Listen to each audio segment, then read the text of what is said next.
오늘 우리가 할 이야기는 한 국가가 폐허 위에서 써내려간 정말 영화보다 더 영화 같은 실화입니다.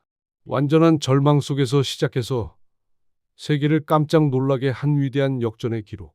네, 바로 대한민국에 대한 이야기입니다. 이 나라는 다시 일어서는데 100년은 걸릴 것이다. 이게 바로 전쟁이 끝난 직후 세상이 한국을 바라보던 냉정한 시선이었습니다. 그 누구도 희망을 이야기하지 않았고 모두가 불가능하다고 생각했죠. 67달러, 이게 1953년 한국인 한 사람의 1년 소득이었습니다. 상상이 가시나요? 당시 아프리카의 가장 가난한 나라들보다도 못한 수준이었죠. 바로 여기서 모든 게 시작됐습니다. 그런데 지금은 어떻습니까? 세계 12위의 경제대국, 그리고 세계를 휩쓰는 문화강국으로 우뚝 섰죠. 대체 이 70년이라는 시간 동안 이 땅에선 무슨 일이 있었던 걸까요? 자, 그럼 그 이야기의 시작점으로 한번 돌아가 보겠습니다. 1953년, 정말 모든 것이 무너져 내린 바로 그곳에서부터요. 세계가 외면했던 땅, 오직 절망만이 가득했던 바로 그 순간입니다. 보시는 것처럼 외신들은 한국을 그냥 거대한 난민촌이라고 불렀어요. 산업시설은 거의 다 파괴됐고 스스로 일어서는 건 불가능해 보였죠. 이게 바로 당시 세계가 본 한국의 현실이었습니다. 하지만 바로 그 절망의 한복판에서 정말 아무도 예상하지 못했던 선택이 나옵니다. 그리고 이 선택이 훗날 모든 기적의 씨앗이 되죠. 나라가 뭘 선택했냐면요. 당장 배고픈 걸 해결하는 대신에 미래의 모든 걸 걸기로 한 겁니다. 말 그대로 빵 대신 책을, 집 대신 학교를 선택한 거죠. 세상에서 가장 가난한 나라가 할 수 있는 가장 대담한 투자였습니다. 3247개, 이게 1956년부터 딱 5년 동안 지어진 학교 숫자입니다. 계산해보면 거의 매일 학교가 2개씩 생긴 거예요. 폐허 위에서 다음 세대를 키워내려는 정말 처절한 노력이었죠. 결과는 어땠을까요? 정말 놀라웠습니다.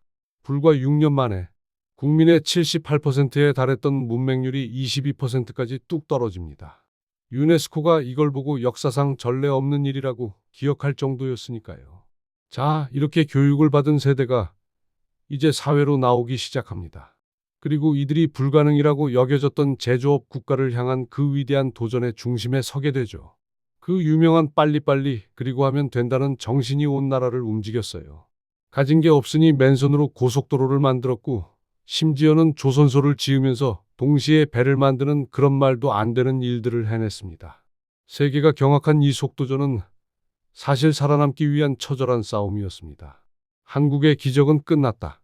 이제 정말 선진국이 다 됐다고 생각하던 바로 그 순간 아시아 전체를 덮친 금융위기가 한국을 강타했습니다. 모든 게 한순간에 무너져 내리는 것 같았죠. 기적은 마치 신기루처럼 사라지는 듯했습니다. 네, 1997년 외환위기, 수십 년간 정말 피땀 흘려 쌓아올린 모든 것이 무너져 내린 국가 부도의 날, 대한민국 역사상 가장 혹독한 시련이었습니다. 위기는 정말 순식간에 닥쳐왔습니다.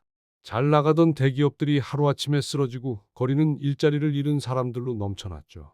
결국 우리는 국제통화기금 IMF에 손을 벌리는 그야말로 굴욕적인 선택을 할 수밖에 없었습니다. 그런데 바로 그때 또 한 번 세계를 놀라게 한 일이 벌어집니다. 227톤, 이게 무슨 숫자일까요? 바로 나라 빚을 갚겠다고 우리 국민들이 저마다 장롱 속에 간직했던 금을 들고 나와 모은 양입니다. 정말 이 위대한 희생, 그리고 모두가 함께 한 뼈를 깎는 노력 덕분에 한국은 IMF 빚을 약속보다 무려 3년이나 일찍 갚아버립니다.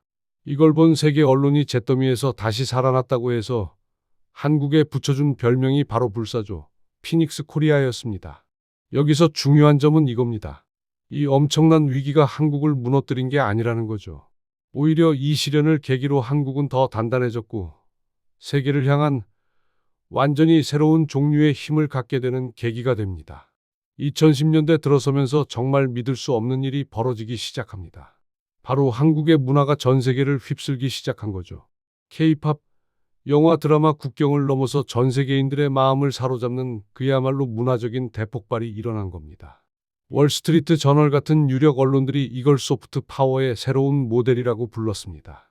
이제는 군사력이나 경제력 같은 딱딱한 힘이 아니라 가장 매력적인 문화 콘텐츠로 세계와 소통하는 힘을 가지게 된 거죠.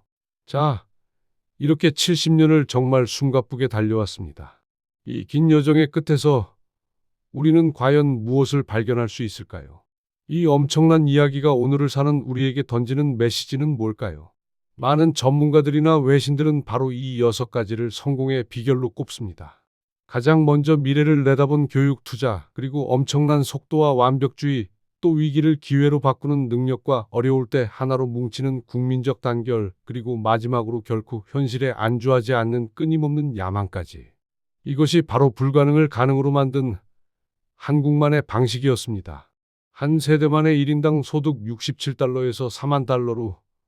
이건 그냥 운이 좋아서 생긴 기적이 아닙니다. 아주 치밀한 전략과 멈추지 않는 실행력, 그리고 무엇보다 우리도 한번 잘 살아보자는 우리 모두의 간절한 의지가 만들어낸 필연적인 결과였죠. 불가능을 믿지 않았던 사람들, 이 이야기는 결국 우리에게 이걸 보여줍니다. 아무리 절망적인 상황이라도 사람이 희망이 될 수 있다는 것, 그리고 그 희망들이 하나로 모일 때 역사를 바꿀 수 있다는 것을. 이것이 바로 대한민국의 이야기입니다.